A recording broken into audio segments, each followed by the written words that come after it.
ليه ربنا ختم رمضان بعيد؟ سؤال بسيط بس جوه قلبه معنى كبير قوي. لأن رمضان مش شهر سهل، رمضان شهر مجاهدة، شهر إنك تحاول تبقى أحسن حتى لو أنت مش قادر، شهر بتحاول تقوم فيه وأنت تعبان، بتمسك نفسك وأنت ضعيف، بتقرب من ربنا وأنت حاسس إنك بعيد. رمضان مش شهر الملايكة، رمضان شهر البشر اللي بيغلطوا وبيرجعوا، بيتعبوا وبيكملوا بالعافية. وعشان كده ربنا ما كانش ممكن يسيب الشهر ده يخلص من غير ما يحط بعده حاجة تطبطب على القلب، حاجة تقولك ان انت عملت اللي عليك حتى لو حاسس ان هو قليل، حتى لو حاسس ان هو مش كفاية.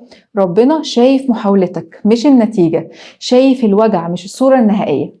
رمضان كان رحلة طويلة، ناس كتير دخلته وهي محملة بتعب السنة كلها، هم وضغط، خوف وقلق وإحساس بالفشل، إحساس بالتقصير.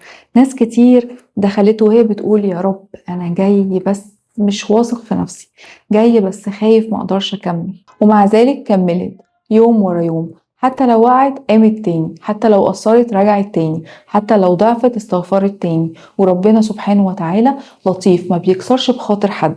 عشان كده ربنا ختم رمضان بعيد، مش عشان نفرح بس، لكن علشان نطمن، ونطمن القلب اللي شد على نفسه، علشان يحس ان فيه مكافأة، ان فيه جبر، ان فيه رحمة. العيد مش انفصال عن رمضان، العيد امتداد لرمضان بس بشكل مختلف. رمضان تعب والعيد جبر، رمضان مجاهدة والعيد رحمة، رمضان خوف من التقصير والعيد طمأنينة ان ربنا قبلك زي ما انت. العيد بيقولك ربنا ما طلبش منك الكمال، ربنا طلب منك الصدق، وده اللي انت كنت بتحاول تعمله طول الشهر. يمكن صليت وانت سرحان، يمكن صمت وكنت متضايق، يمكن قريت القرآن وانت مش فاهم كل حاجة، بس ربنا شايف نيتك وشايف قلبك وهو بيجاهد نفسه.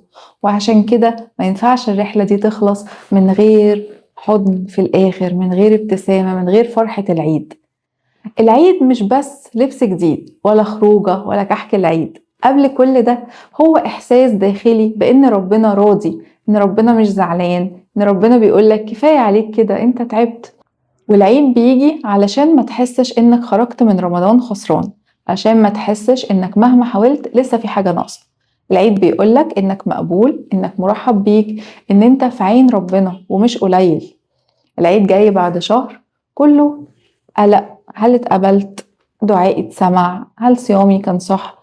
هل قيامي كان كفاية؟ فربنا ختم كل ده بعيد عشان يقولك ما تعذبش نفسك أكتر من كده، افرح. العيد علاج نفسي للقلوب اللي كانت شد على نفسها زيادة.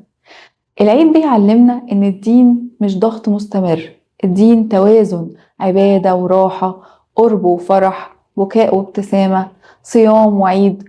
ربنا لطيف بعباده، ما بيسيبهمش في حالة واحدة، وما بيسيبهمش في تعب طويل من غير نفس. العيد نتيجة طبيعية لرمضان، زي ما الزرع بعد التعب بيطلع ثمر، زي ما الليل بعده الفجر، وزي ما الدموع بعدها راحة. العيد مش نهاية الطاعة، العيد بداية علاقة أهدى مع ربنا، علاقة مبنية على الحب، على الرجاء، على إن ربنا بيحبك وبيفرح برجوعك وبيفرح بمحاولتك حتى لو بسيطة. العيد بيقولك اللي قدرت تعمله في رمضان ربنا شايفه، واللي ما قدرتش تعمله ربنا عارف أسبابه.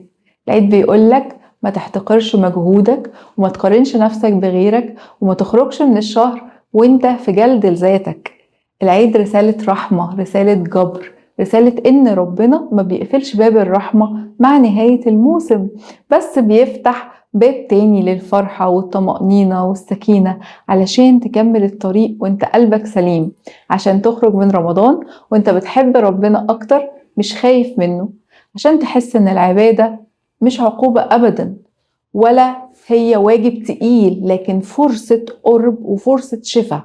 عشان كده ربنا ختم رمضان بعيد، عشان يعلمنا ان النهاية الحقيقية للطاعة فرحة وطمأنينة ورحمة، عشان كل قلب حاول ولو حتى بالعافية يعرف ان ربنا لطيف ومبيضيعش تعب حد حاول يقرب منه. كل سنة وانتم طيبين، وعيد سعيد عليكم يا رب وعلى كل الدنيا، وربنا يعود عليكم الأيام بخير ودايما تكونوا في أحسن حال.